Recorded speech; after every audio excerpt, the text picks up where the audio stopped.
Hello, my world. I am What If Studia, and today we are doing What If Deku Was Cursed to Toga, Part 5. Part 6, actually. Now, today Deku, we'll be starting off from where Deku had, and Toga had taken down both Kirigiri and Tomura.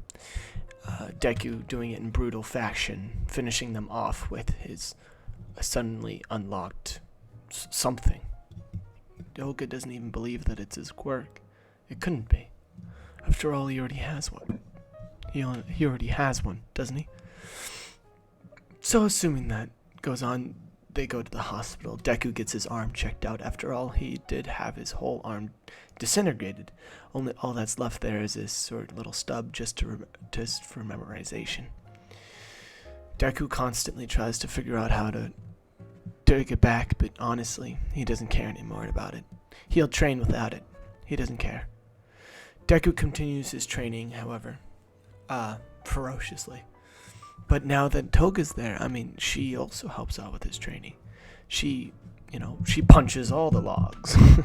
She gets used to using her knife, and however, they now give her just basically a baton stick, a fall asleep stick. If you hit them hard enough on the head with a blunt object, it will surely knock them out. You don't have to stab anybody. So she's like, all right, but my whole thing is blood. They're like, you can draw blood from a blunt. Okay, listen, you can take syringes. How about that? You can take out very non-lethal syringes. All right, give you a fucking syringe gun. We don't care. Just keep it on the wraps. And then everybody there that was, with them was concerned about Toga because Toga has a very villainous quirk. And, during these later months after it, the whole news Wi-Fi, the whole place, the whole people, all the news places were all like, what? Toga, a villain being accepted into UA? What are they doing? She's not trustworthy. Which enrages Deku. He breaks the cast that was in his right hand. After all, he did break most of his bones in that fight. He was punching Kirigiri, who was like 50% metal, and, just generally destroying everything in his wake. So, that took serious effects on every single part of his body. I'm sorry that I didn't get to this before. I was caught up in the moment. For plot's sake, I kept on going. So, other than that, yes, he was injured horrendously. His lung was punctured by a fucking rogue knife from, just generally fighting. And Toga actually did quite a lot in the fight. She distracted Kirigiri long enough for Deku to mortally wound Tomura, before he left. And that could have, so he killed him anyways. But if they had, if Tomura had gotten out of that fight, he wouldn't have gotten out without, a fucking puncture wound to the fucking face. So, he would have looked like All For One if, she hadn't done that. So, after all of that, Toga and Deku, after hearing all this news and shit about, like, the people not really being happy that she was in, Deku's, like, furious. He's absolutely furious. Of course he is. If they're coming after his people, then pray to God he never meets you. Alright? That's all I'm saying. Deku will destroy anything in his way. So, knowing this, almost everybody around him immediately, like, turns off the frickin' radio. Immediately, just, like, gets away. After he destroys the cast, he's like, so, when do we start her training? Everybody's like, maybe not in the public view, but, we'll definitely try to make her a hero. And she's like, she's all happy, like, she's back. Everybody doesn't hate her. Like, she thought that everybody would hate her, but, everybody's being super nice. And she has some doubts in her head that almost everybody there is scared of her, but, that doesn't matter to her, right? However, it does to Deku. Deku takes this quite harshly. He still thinks that they all sort of think that she's still a villain, and he's a little bit hesitant towards his fellow teammates. So basically, Toga, knowing him, she calms him down by hugging him, of course, giving him a little smooch on the cheek and telling him that, you know what, everything that's going to happen is going to happen for a reason, right? If we attacked them in the alleyway and you killed them for us. That's all that matters. I don't blame you. And that takes a lot of ease off of his soul, as she knew it would. After all, they're connected.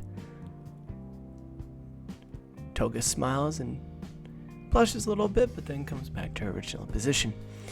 As Deku immediately hops out of the place after getting, kissed by the grandma, we speed along right on now, and Deku becomes sort of the classroom sweethearts, the college sweethearts with Toga, except it's in high school.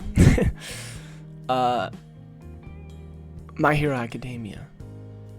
Yeah, that's still high school. So basically, him and Toga, they become the classroom sweethearts, and you can find them kissing every single time after class. Classic shit. I mean, it's just a sweetheart story.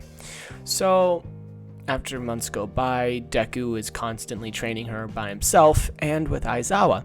Aizawa helps a shit ton with the whole training thing and actually gets her to do some vigilante work.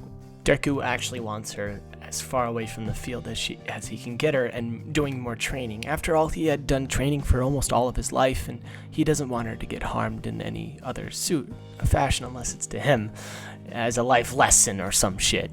He's kind of one of those boyfriends. He doesn't want her to ever get hurt, and that sort of hinders her a little bit on the field because he's very overprotective when it comes to villains. Anything can happen at any time, and Deku knows this more than anybody. However, Aizawa chips in and says overprotection is only gonna get her so far. She needs to learn by herself. Deku says, stay out of it, Aizawa. I know how to be a boyfriend, so...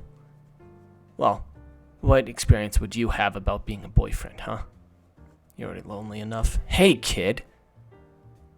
Respect your elders, first of all, and... Shit, second of all, I have a girlfriend now. Oh yeah? Who the fuck would that be? Miss Joke, you disrespectful ass. Deku, what's wrong with you? You're acting strange. Sorry, I just... I'm trying too hard, aren't I? Trying too hard to insult me? Or, trying too hard on your relationship? Because I would say both is correct about this point. I'm sorry. I already said I'm sorry. Yeah, sorry isn't gonna do it, kid. That hurt. That hurt deep. Yeah, I know. I was just projecting. Projecting for what? You guys are more in love than I've ever seen anybody. It may seem that way, but we're not compatible in any sort of fashion. We're both two ones of different worlds. What are you talking about, kid? You've had the same form of torture. I mean, not the same form, but same amount of torture. Same amount of everything in your life. Maybe different types of it, sure, but you still are connected by that. And I would say in that way that you guys are perfect for each other. So why are you sulking so much? Everybody treats her like she's some sort of outcast, alright, Aizawa?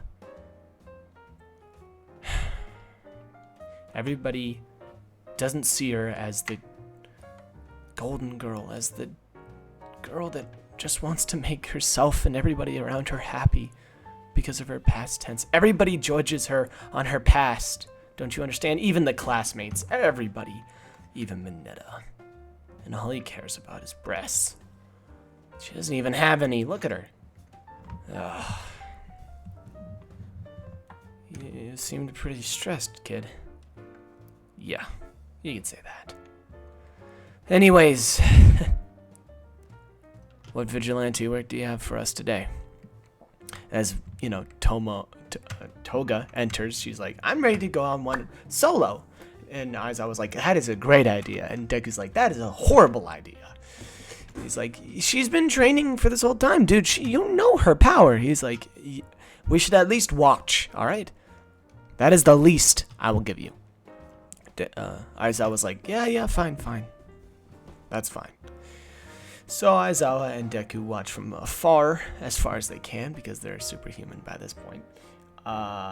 And Aizawa is constantly training him on trying to fight with just one arm. But he will need more guidance on training with one arm than just Aizawa. He warns the kid and says that he should meet a guy called Nightwing as they're watching Toga fight. Toga fights this Gum villain, this guy that's able to stretch his skin as far as he has. And he actually wraps Toga and her arm against the wall. However, Toga cuts into his, puts a syringe into his skin and is able to manipulate his quirk too. Being able to confuse him into, what the fuck? Is that me? What the as he drops her, she immediately shifts into the, the little blood that she has left of the invisible girl to go up behind him and then, cuff him, right? While he was still shocked, which was an excellent takedown. And Aizawa said that it was pretty great. And Deku was just like applauding, like absolutely like, you fucking go! You fucking go! There we go, babe! Oh my god, as he like immediately comes down, hugs her, and then she's like, it wasn't that impressive. I mean, compared to the guys that we take down. He's like, I know, but you were awesome. Like you're not just something here for me. You did something. Everything yourself. And you didn't crack. Not once. It was pretty simple, Deku. Come on. You gotta have more faith in me than that. As she immediately grabs her and throws her up to the sky in happiness. And she comes back down and he catches her. She goes straight up into the sky. She sees everything. All of the clouds, everything. So beautiful, so calm up there. And then she comes back to the noisy, clouded earth. She almost wanted to ask again, but she didn't want to seem as a child. So he just assumes that's a one-time thing. As they kiss, of course, as they usually do. They return from their normal schedule back, and then the Hero Festival starts. Nothing much actually happens here. However, Ojiro at the start of the race actually makes a huge lead by smashing his tail against one of the walls and starts curling up into a ball, doing a super rollout basically from Sonic, and just immediately dashes straight in front of the competition. Even freaking Deku is finding it hard to keep up with him. However, Deku does make strides by sabotaging Ojiro by throwing a rock in front of one of the mines that was, placed directly in front of him. However, Ojiro is much stronger than that. Taking that mine to the tail, he makes a fluff cloud basically of his tail to land on, and then rolls back onto the finish line, allowing him to finish first, Deku second, and I believe Bakugo third? I don't even think Half Ice, Half Cold dude is even here. Yeah, I don't think he is. Anyways, the whole team battle goes on. He just says, I don't even need a team, since Toga's not allowed to be on one of the teams, I don't need anybody, right?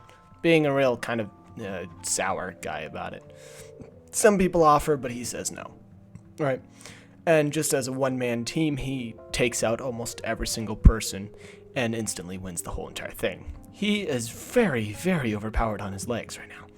So then it comes to the 1v1 things. Everything goes up to the same except for, let's say, the mind control guy versus Deku. Deku looks up to the mind control guy as he instantly starts insulting Deku. Deku, of course, doesn't even care. He doesn't care that he's insulting him. He doesn't really care, right? And then as he starts walking towards the guy, he's like, really? This is it? This is all your power is? And the guy's like, well, I don't know. Why don't you tell me? Well, I just might. The guy's like, gotcha. However, Deku's will is stronger than just that. Trust me, by this time, Deku's will is pretty ferocious. It's not going to bow down to just any simple commands, right? He's like, what? It's not working! As Deku just walks towards him. Really? This is it? I was hoping for somebody strong, especially one that placed so highly. God damn it. As he starts walking towards closer and closer until he sees Toga in the stands cheering on Deku. He's like, your girlfriend? Oh no, you motherfucker. What would she feel like if she was in this ring right now, being mind controlled? What would I have her do? Strip in front of the whole place? He's like, oh, you motherfucker! As immediately he starts to get brainwashed much easier because of his brain going into rage mode. He's starting to get much angrier as he gets closer and closer and closer until he's mind controlled right in front of the mind control guy. The mind control guy just opens up his eyes just slightly and then it's like, oh shit, it actually worked. Thank God. And then he's like, okay, go walk off the fucking thing. However, Deku doesn't even move. His rage is battling his mind control right now, in a fierce battle for control and domination over his mind. Sure, he fell hard into the attempts to make him mad, and also is sort of, because he's mad, his mind is sort of, going off on its own, and he can't really control, right? So there's battling forces right now, the rage versus the control. However, this becomes a headache for the mind control guy as he starts to have to battle it inside of his mind too. And this is boring as shit for everybody in the crowd. However, Toga can definitely tell that Deku is struggling. However, Deku's war rages on inside of his head, and then finally he gains control for just a second, just enough to flick the dude. Barely anything, but flops him over on his back and out. Deku gets out of mind control, like breathing. He's like, that might have been one of the hardest fights I've ever had. Jesus, everybody's like, wow, that was boring as shit, right? So then it goes on to the next fight. Next fight would be Deku versus Ojiro. Now that's all well and good. Ojiro is standing up to Deku very well and is actually winning the fight for a lot of it because of Deku not having his left arm. If he had his left arm, this would be pretty much equal fight. Pretty much equal. However, without his left arm, he can't defend, he can't do any combo punches, so he is screwed for a lot of this fight. However, he cannot activate his rage because of it. Because of Toga not being in any mortal danger. However, there starts to be people that set up bombs all around the stadium, and Toga notices this. After all, she was rooting for Deku around halfway, and noticed that there was people planting bombs around the stadium. She immediately takes them out and knocks out one, and then hooks up the other one to the wall with a knife to their throat, saying, "What are you here for?" And they're like, "Why would we tell you?" And she starts to grin, grimacely, access that sort of insane mode where of madness that she has locked down, and it's she's like, or else. And it's terrifying, making the person pee their pants and just say, holy, we were sent here from All For One. What? They're still trying? And then she sees right behind him another set of people as she just knocks out this one and then sets out for the rest of them. Taking out the rest of the boxes, she misses one, actually, which explodes right behind the place. However, this was seen as just a casualty of the whole entire, fight. So it went generally unnoticed. However, one reporter did see her running around, sort of setting up. The reporter would report that she was the one that was setting it up later. And as Deku finishes out the fight, he loses to Ojiro. And Toga sees this and is actually quite sad. However, congratulates Ojiro after the thing, and Deku pats Ojiro on the back and says, that was a really great fight, but now you'll have to fight Bakugo. And Bakugo is pissed. Bakugo has been set back so much and challenges Ojiro immediately. Rampages almost through the crowds, trying to weave through everybody, and then finally finds Ojiro. And it's like, you. And Ojiro's like, what the fuck? You are the one I have to fight next, right?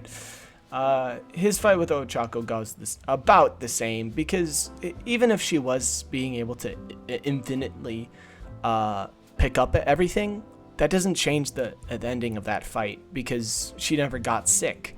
That wasn't a problem of the fight. The problem was that she had no physical way of defeating Bakugo. So that still finishes off the same. Now the battle between Ojiro and Bakugo starts, and this is where it gets intense. I mean, Ojiro is not able to stop the explosions, but every single time Bakugo gets him low on HP, Ojiro tends to just get much stronger while fighting, thus improving his fighting skill, thus him breaking through limits and, defeating Bakugo in the end, and spearing him on his pride on a golden stick in front of everybody.